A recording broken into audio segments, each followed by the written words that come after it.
What's up, guys? Dave here, First Time Magazine. I'm going to introduce to you a brand new co host. We have another one. Let's go. This is Joey Lindstrom. What's up, Joey? How you doing? Hey, Davide. Great, man. Glad to be on the show. All ELF's right. back and couldn't be more excited. Yeah, if you recognize this handsome voice, it's because he's a commentator for the ELF as well. He commentated on the Nordic Storm Helvetic game in week one. How was that? Was that fun to do? Ton of fun. Nordic Storm's debut. Sad to see Glenn Tunga. There's rumors swirling, but obviously a great player. Like those guys had such a great debut, and they're going to be a force to be reckoned with. And I know we're going to get into that a little bit later with Coach Kuligowski because Wroclaw have them this week. Yes, sir. Little spoiler there. Let me introduce the guest. We have head coach Craig Kuligowski of the Panthers Wroclaw. How you doing, Coach? I'm doing great. Fantastic. Thanks for having me on, guys. Appreciate it. Thank you for coming. We're going to review the week one game against the Enthroners and then do a little something that the fans should stick around for. And then just a quick few words about the week two game, preview that one as well. All right? Right. So how we're going to tackle this is we have one homegrown and one import on offense. And that's going to be for offense. And then for defense, we have another homegrown and another import. And we're going to talk about their performance. Of course, nothing to take away from all the other players. We know football has huge rosters and everybody has their own impact in the game. But these guys impacted it in particular. So who we're starting with, Joey? You got to start with DJ Irons, the man at the helm. Coach, he was, we were wondering about how he was going to perform in the ELF this year, and I mean, he was all day. He was an absolute gamer back there. We saw him in the very first touchdown, nice little scramble, got away from guys. It's clear that his top end speed and just, I don't know the right term, getaway ability is pretty high, but he can also throw the ball a little bit. So wondering about how you assess his week one performance. I know you're excited about it. Yeah, he's a dynamic guy that can, he can complete deep passes and he can run for touchdowns for a long way. That's kind of unusual to find combination. He's a great kid and he's been doing a good job leading us. He's very vocal. I'm really happy with him. There are a number of improvements that he can make from the first game for sure. So, those are the things that we're working on each week to help get him a little better, to get us all a little bit better. 100%. What can you say about the help that Stewart, the wide receiver that was previously with the Surge, had? Because DJ only threw for 113 yards. He still had like 5 touchdowns, so it doesn't matter much. But Stewart caught 77 yards of these 113. So, yeah. Right. Yeah, Stewart is a fantastic receiver. He's definitely the best one we've had here in town for a while. There was another touchdown that it looked like he would have in the back of the end zone. The officials ruled against it, but, he's a dynamic guy. He's got great hands. He catches everything in the area. He's got great speed. He's a physical presence. Really everything you're looking for a receiver. Yes, sir. Let's talk about a very anticipated homegrown for the Panthers. Every year, you have to follow this name very close. It's David Berzozowski. 113 rushing yards, 17 attempts, which we talked previously. You said you got to have David have almost 20 attempts for every game. So 17, pretty close. And also a touchdown as well. What can you say about his performance? He had a very nice game.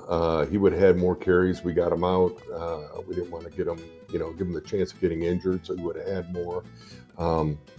He's a very tough runner, and, he continues to do great things for us. How high are the chances of seeing him being the number one rusher for the year? He's third right now with this performance, very close to first and second. Unfortunately, as Joy was saying, Glenn, we don't know officially, but he's not looking good for the rest of the year. It looks like he got injured. We hope not, but it looks like it. So what do you think, Coach? I think he has a chance to be the top rusher in the league. I really do. We're certainly going to give it the effort to hand it to him and find out if he can do that. But it would not surprise me at all. Yeah, it wouldn't surprise me too if he had 20 attempts a game. Yeah. He's a big physical guy. He's one of those guys. The more you give it to him, the better he gets. So yeah. I was going to ask. I saw a play where DJ had scrambled for about maybe 20 yards, and Brzezowski was, humming down, trying to hunt for somebody to block just to give DJ some room. So even talk about a little bit his when he's not carrying the ball, what else he can do for you. Well, he's one of our team captains. I let the players vote on that. He's one of the team captains. He's a definite guy that wants to win and wants to do what it takes to win. And so you see him doing things like that. He's really inspirational with his play more than his words, but he's still, a big presence in our organization. Yes, is he getting mucking it up a little bit in pass pro too, Coach? Is he barking out orders for guys? Yeah, he is, and he's pretty good. Him and AJ had to go like this a lot, and made them both better. So, right. Yeah, that's nice. Two captains of the defense there, Coach. I'm curious about Devin Burrell and we know about his punt returning ability. So maybe speak on that a little bit and just how flashy he can be when it comes to that. But then follow up to that would be a lot of his improvement with defensive back and how he kind of bolsters your defense a little bit more. You talked about AJ, but how does Burrell fit in? Yeah, Devin, obviously, if he gets the ball in his hands, he's a big threat. And I've been around some really, really excellent All-American, returners in my college career. And I knew we had a special guy when I got here. And, the thing that makes him even more special is not only is he a great punt returner and a kickoff returner, but when he gets an interception, you can see we can get a touchdown off that interception. We block kicks. He'll pick the ball up and take it in for a score. So, he really can score just about any time, that our team's out there. Very elusive guy, very tough. Tough runner, doesn't go down. Just is fun to watch. He really is. He's one of those guys you can't appreciate it till you actually go live and see people trying to actually tackle him on the things that he can do. Yeah, how happy are you for him? I don't know if you watched the ELF game review show, it was live, where they elected MVPs, and Nick Alfieri elected Devin Burrell for his Week 1 MVP. How happy are you for him? And yeah, just it's clear that he deserves to win it. So yeah, when I got done with the game and we were heading home, I saw a clip on Instagram from the Elf of him making that return, and I was like, man, that's fantastic. I have to show all my friends that that return, I know they were impressed because I certainly was. So 100%. Let's move to the homegrown on defense, though. Let's talk about Carlis Browns. This is a sneak peek for all the viewers that are watching this interview. In the First Down Magazine ELF show, he is going to be the player to watch for Week 2, just off of how impressive his performance was in Week 1 against the Inthroners. 4 tackles, 2 sacks, and a pass breakup as well as a defensive end. What can you say about the impact this guy had? He had a great game. Carlos has been a real impactful player around here. I mean, he's a homegrown. He came back to us. He was here at one point and he came back to us. He's been a vocal leader. He's been a great, emotional leader. He works extremely hard. And then, I've coached defensive line for most of my career, and we have a very good defensive line coach here, Derek Rickard. And so it's just been a good match, between him and us. And we're catching that at a time in his career when he's, he's starting to peak. And so hopefully we can continue this. What's the strongest part of his game in the defensive line, because you see he's getting sacks but pass breakups too. So he's available to rush in and get the sack, but he can also step back and cover. He's a big physical specimen. There aren't all that many guys in our league that have the speed that he does and the size that he has, and so he's able to be that physical player, but he's athletic enough to use speed to get around guys. You know, he's got great height, so when they throw the ball, he can deflect passes. You know, he's a very good guy to add to our defense for sure. Coach, I know you've been around a lot of elite defensive linemen, and I'm curious around the sort of the coaching style with the game in Europe. You feel like you and Coach Ricker are getting as technical as you would be in the States, or when you're more of I know a lot of these guys have some experience, but are you consistently teaching just different hand fighting movements or their ability to get bend on the outside? What does that look like when it comes to practice? Yeah, I mean, we do whatever we can with our guys. They get plenty of individual time. Coach Rickard went out and bought some PVC pipe, bent it in circles so we could work on getting that edge on bend, you know, like you just described.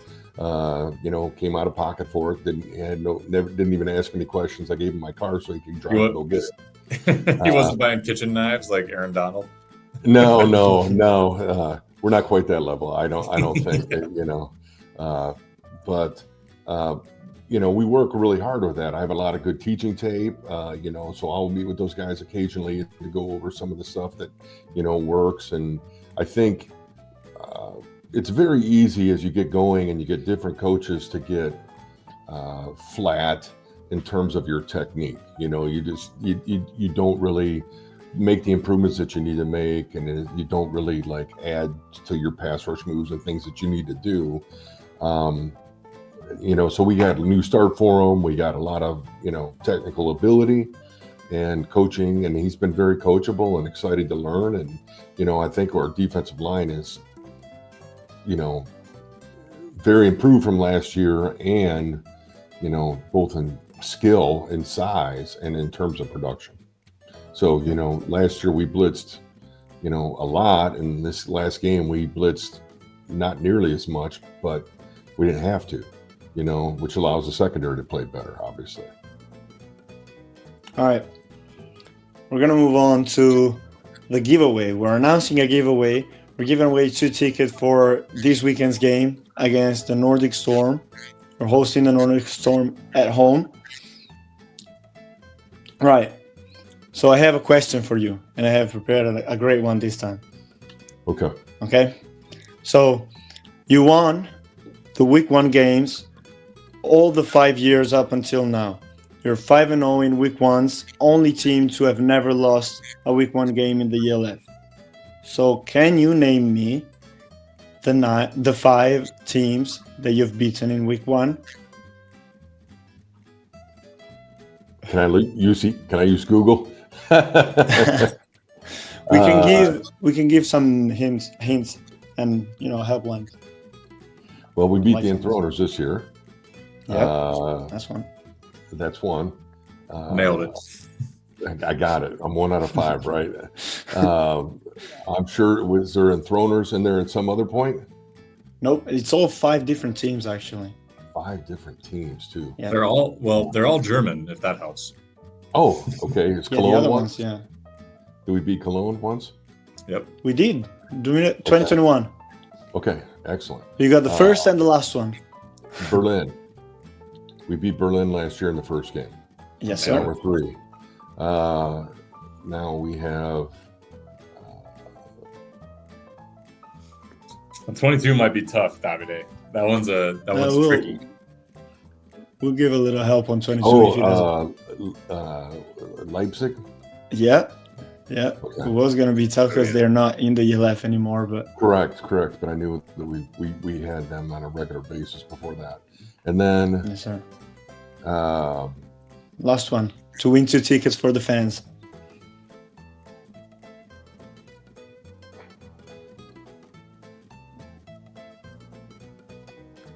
Is it Berlin again? Nope. I don't know. Legacy. It's all Legacy. 5 different teams. Oh yeah, you said 5 different teams. That's my bad. Sorry. Yeah, it's fine. How They have many guesses do I get? I'll go through all the German teams. Many as possible. Yeah. no. You have one other guess, but listen to this hint, okay? Okay. They have the guy that shared the stage as top defensive player with, of course, AJ Wentland for all of the ELF. Last year it happened. Hamburg. No, they have him right now. Hamburg. Yes, sir. Of course. Crushed. Yep. That's all 5. So we're giving away 2 tickets to 2 lucky fans coming to see you against the Nordic Storm. So yeah, let's preview this game a little bit. What can these fans be excited about for coming to this game? Well, our guys are, on fire. As soon as we got done with the game, they're excited to play this game. I know our fans are excited too. Everybody in the organization obviously is, keyed up for this game. They signed, MVP quarterback, MVP tailback. They have, a great tradition of big offensive and defensive lines. They have a really impactful defense. Watch them on defense. And they really have a big physical squad. Yeah. And so it's going to be, it'll take a complete game, from the Panthers to be able to come out on top. One thing that is definitely something the Storm need to address, and this is free, and I'm not saying this one way or the other, they made 1 extra point and scored 50 some odd points. So that's something they got to be able to tangle with for sure as a game. I did watch the film. Yeah.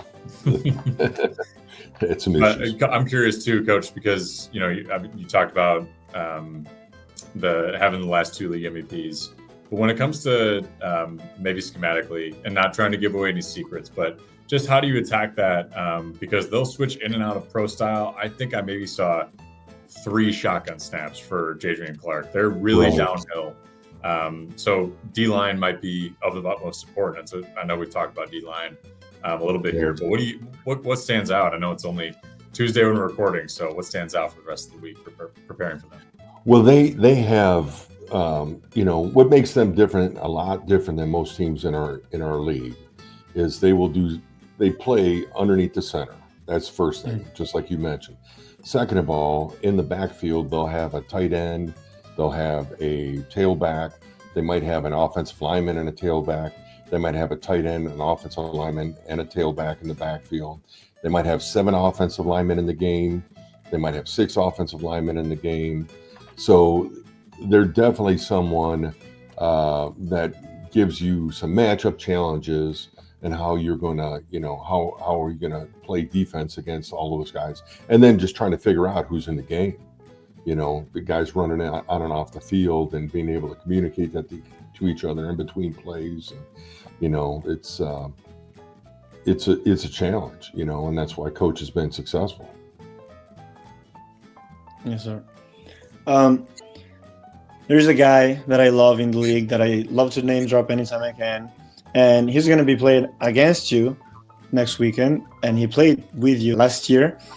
Adria Botella Moreno, of course. We saw him getting, I think it was 2 touchdowns against the Interns, right? Yes, he did. Yeah. He Both sneaked out, and both touchdowns, it was the same play, I'm pretty sure, and he was wide open on both of the touchdowns. So did you take note of that for film studies? How are you going to tackle Botella Moreno in general and that play? Well, first of all, Adria was a great player for us, Yep. He was all ELF player. He's dangerous. He's a good blocker. He's a dangerous guy with the ball in his hands.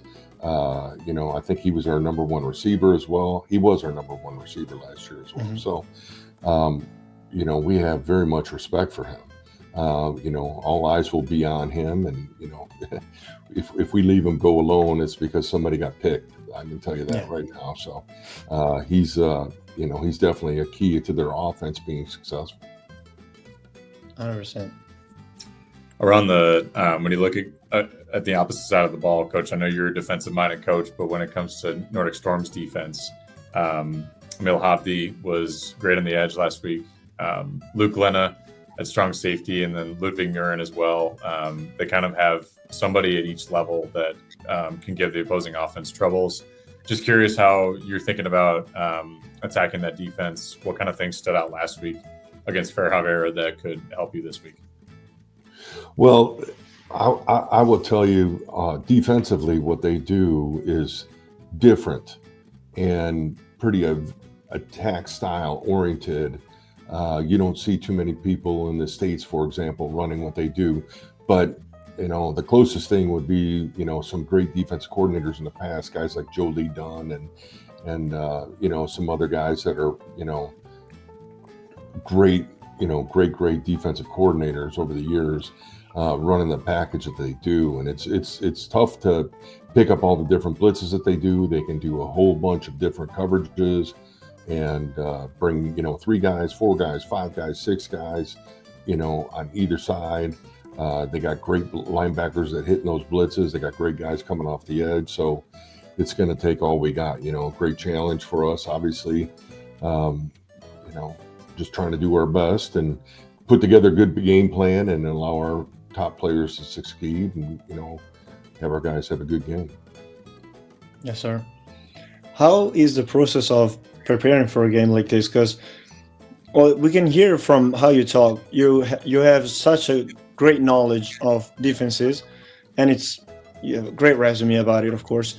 Do you prepare earlier with the coaches? Do you go through the kind of defenses they can run, the stuff they use most with the offensive coordinator to help him prepare the offense? How is the process of preparing for such an important game against a tough opponent?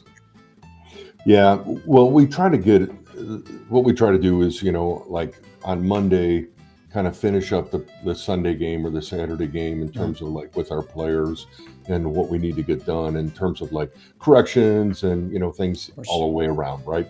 And then we start working on our next opponent. So we'll start getting into that game film that we have, and finding out every little thing, where does the receiver line up? Who's in the game? What kind of formation it is? What kind of play is it?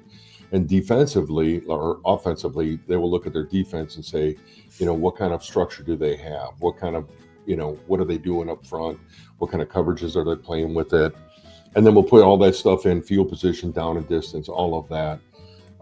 And mostly on Monday is, I would call, accumulation of knowledge, right? We're putting all that information in. And then on Tuesday now we start, applying that, knowledge that we've gained and how do we, to attack the team that we're playing against. And I'll sit down with our offensive coordinator and I'll sit down with our special teams coordinator, and they'll give me a rundown of what the game plan looks like, what they're planning on doing, some ways to attack it. I may have some suggestions, on what they can do and the way they can do it.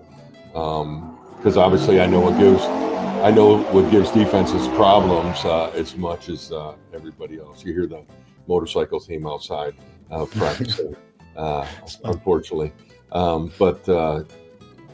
So we'll review all that. Then Wednesday comes around, we'll finalize or finish up the game plan.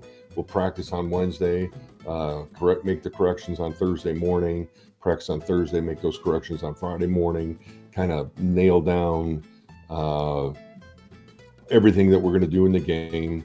Saturday will come around, we'll have a practice, which will be, no helmets, but, moving around on our feet and getting every point that we need to cover, even situations that don't normally happen. We'll cover all that stuff on Saturday, and then, have some meetings to go over the corrections, obviously. And then on Sunday, we'll play the game. So that's kind of how the game plan works week to week. Yep. And it's, like you guys probably wonder how, what it is that, how do you prepare for guys? And, we're fortunate we have all full-time coaches. We're all in the office here for at least 12 hours a day, doing these kind of things, Nice. Unfortunately, some coaches don't have that privilege. So they've got to be a little bit more basic, on what they do and what they can do with the players. So, having as much time in here as we do allows us to try to put our players in the best situation to succeed. Yes, sir. That's huge. Last question for me, Coach. Do you have a favorite cafe or bar yet to get your mind right out there in Wroclaw? we have many restaurants and there's abundance, yeah. that are very good. And I am quite I love the Polish food. So there's a number of different the restaurants in town, Kurnichata, Konspira, Wroclaw. There's a number of different really, really excellent Polish restaurants, Dwar Polski. They're all right in the center of town that I would recommend. Are you brushed up on your Polish, or are they able to? I can say beer. That's piwo. I can say piwo. That's beer. I can say takanie. I can say, this is nice. My last name is Kuligowski. I come over here. Everybody knows how to say it, right? In the United States, nobody knows how to say it. So it's kind of. We talk about Polish cuisine. So my last question too has got to be about it. Is not as talked about as other cuisines. What's the best Polish plate food? That's a hard one to say the best, but okay. We have. Don't want to get controversial. Right. Well, we have a thing called galanka, which is the pork knuckle, which is similar to the German, right? We have shabobi, which is similar to schnitzel. We do a few different things. But my one particular favorite, I will say, is bigos, which is hunter stew, which is not a stew at all. And it's got all kinds of different meats in it. It's got cabbage in it. It's got some sauerkraut in it. It's got dried mushrooms. It's got some plums and stuff for sweet. And it's really, and they serve it to you. They don't serve a huge portion, so you can taste it and share it, and it's really good. That's awesome. Nice. So, what's the name of this? Sorry. Bigos. Bigos. Okay. Bigos. And then there's this favorite soup. So the Polish soups are also very high end. The top soup is Zurich. Zurich. And which is it's got a boiled egg and it's got kielbasa in it. So what's not right? So to the two lucky fans that are coming.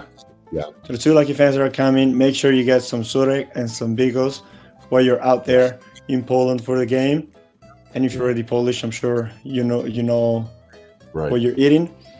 And to sign off, as we asked to everybody, Coach, we know the fans are important. It's also why we're doing these giveaways, to try to get them to the stadium. So some nice words for the fans, trying to get them hyped about next week and in general to get them to the stadium. This Nordic Storm team that we're playing, it was picked by a lot of experts to be the number one team in our league. It's a great challenge for our team. Should be an exciting game. The weather will be much better than it was last Saturday, so we can come out here and not get wet and cold, and be excited, cheer on the team. You guys were fantastic last week that we're here. You were loud. Keep it up. We love you guys, and we'd love to see you here.